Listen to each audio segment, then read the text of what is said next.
Hey kids, today we're going to read Thunder Cake. So far in this text set, which is like an umbrella, imagine an umbrella, it's all about the author and illustrator study of Patricia Polacco. As you can remember, she does a lot of illustrations with a pencil or marker. They focus on realistic details like characters' expressions and clothing, so looking at all of the pictures are really important in understanding the story. Often she includes details about her own life, family, and family history in her stories. So there are details from them, but the story is often fake. So realistic fiction, which we learned about last week in reading. She used print to convey sounds or loudness, and her illustrations are key. So this is what you see. I'm going to read the summary to you. This is about a young girl who is afraid of storms is visiting her grandmother's farm when a storm approaches. The grandmother helps her granddaughter overcome her fear while she teaches her how to make a special cake. Sounds interesting. We're going to talk about the message at the end, so keep that in your mind. What could the message of this story be? Before we read it, how do you feel when you hear lightning or see lightning or hear loud thunder? How do you feel? I know my dog gets very nervous and she crawls up on our head at nighttime, and she weighs 80 pounds. So she's pretty big. So she weighs as much as a lot of you do. And she crawls on her head because she's nervous of the loud thunder. What do you think about this title, Thunder Cake? Thunder Cake. What do you suppose the story could be about?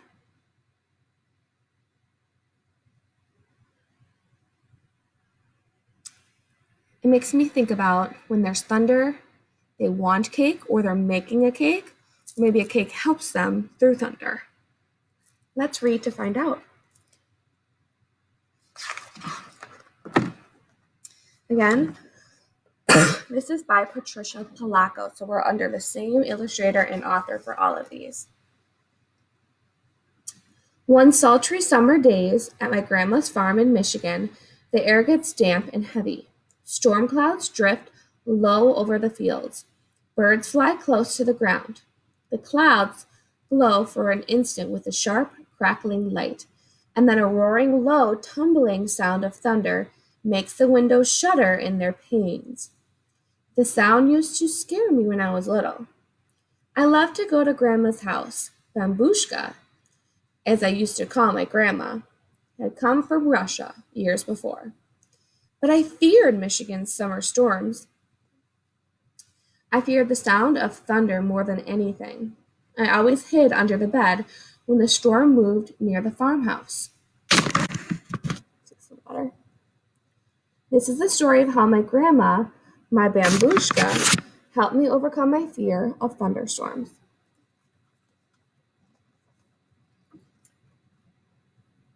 Grandma looked at the horizon, drew a deep breath, and said, "This is thunder cake, baking weather, all right? Looks like a storm coming to me." "Child, you come out from under that bed. It's only thunder you're hearing," my grandma said. "Do you see the shoes under the bed right here?" Why is Patricia under the bed? What is the problem? There's thunder. She's afraid. The air was hot, heavy, and damp. A loud clap of thunder shook the house, rattling the windows, and made me grab her close. "Steady, child," she cooed. "Unless you let go of me, we won't be able to make a thunder cake today." "Thunder cake?" I stammered as I hugged her even closer. "Don't pay attention to that old thunder, except to see how close the storm is getting. When you see the lightning, start counting. Real slow. When you hear the thunder, stop counting. Then that number is how many miles away the storm is. Understand? She said.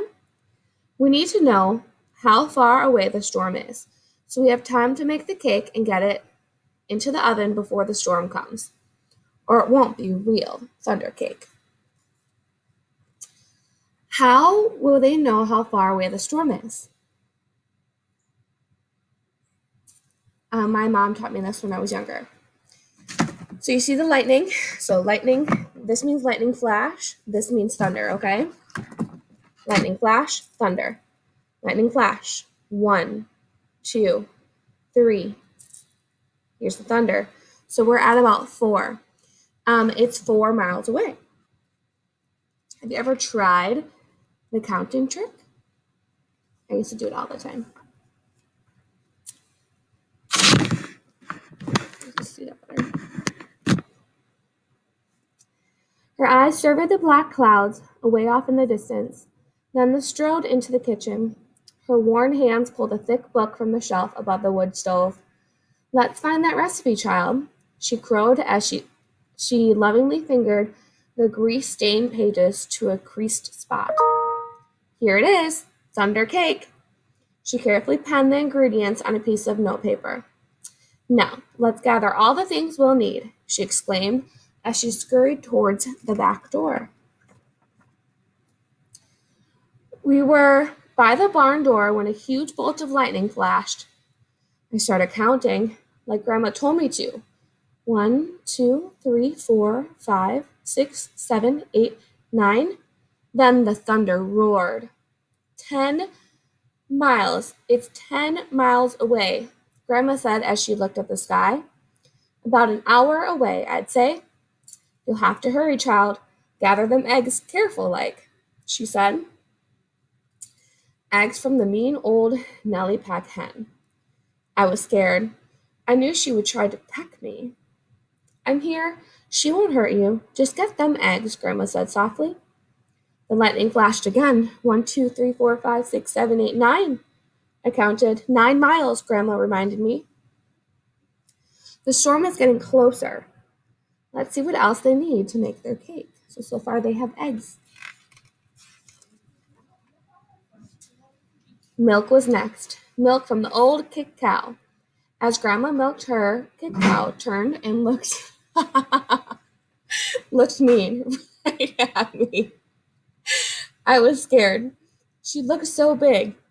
Zip went the lightning. 1, 2, 3, 4, 5, 6, 7, 8, I counted. Baroom went the thunder. 8 miles, child, Grandma croaked. Now we have to get chocolate and sugar and flour from the dry shed. I've never heard of a dry shed before. But if it's where they need to go to get chocolate and sugar and flour, it must be like a pantry, right? We have pantries in our house where we store food, or like a cabinet. I was scared as we walked down the path from the farmhouse through tangleweed woods to the dry shed.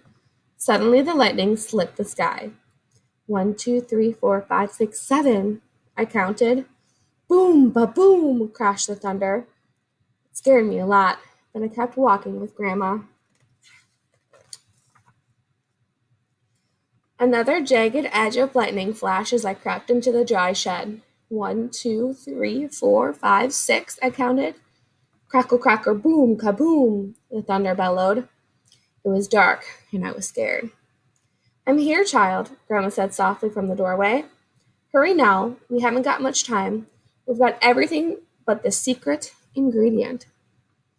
They have eggs, milk, chocolate sugar, and flour. What could the secret ingredient be?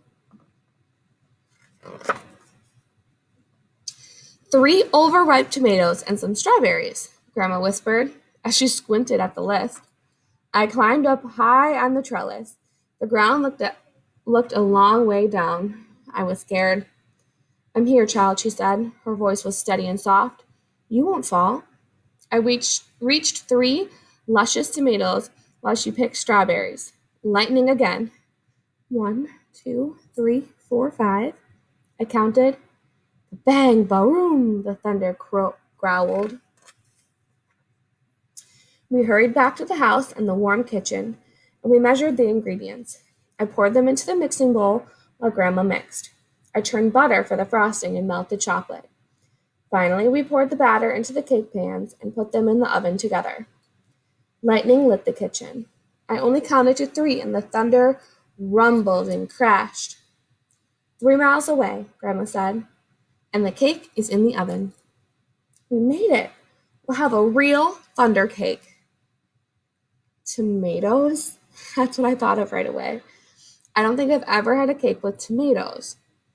What do you think about that? Would you eat a cake with tomatoes in it? As we waited for the cake, Grandma looked at the window for a long time.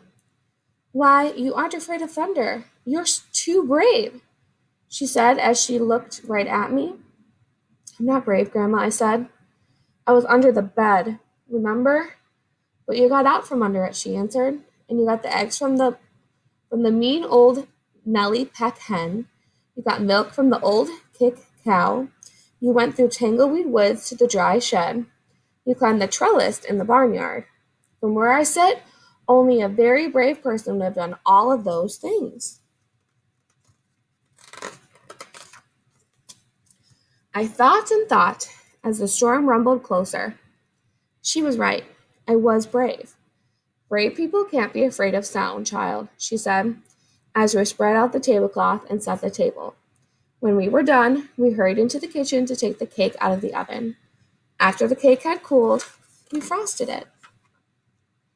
Just then the lightning flashed, and this time it lit the whole sky.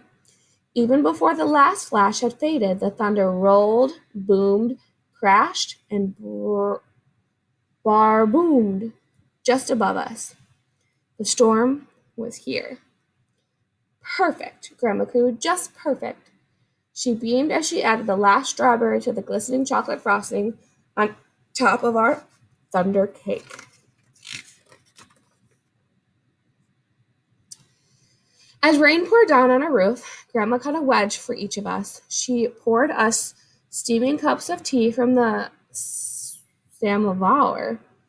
When the thunder roared above us, so hard it shook the windows and rattled the dishes in the cupboards.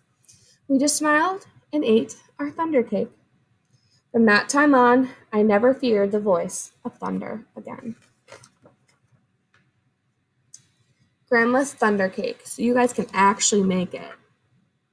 1 cup shortening, 1/4 cup sugar, 1 teaspoon vanilla, 3 eggs separated, 1 cup water, 1/3 cup pureed tomatoes, shift together, 2.5 cups cake flour, 1/2 cup dry cacao, 1.5 cup teaspoons baking soda, and 1 teaspoon salt. Mix dry mixture into creamy mixture. Bake in a 2-grease floured 8.5-inch round pan at 350 degrees for 35 to 40 minutes. Frost with chocolate butter frosting. Top with strawberries. This puts me in the mood for a thunderstorm. I wonder if it puts you in that same mood. Does it? I want you to whisper in your hand about what the story was about in a few sentences. So you're going to whisper in your hand, what was the story about?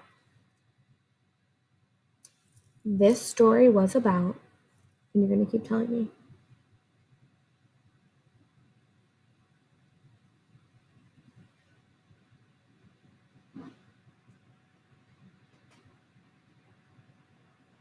What problem did the girl have at the beginning of the story?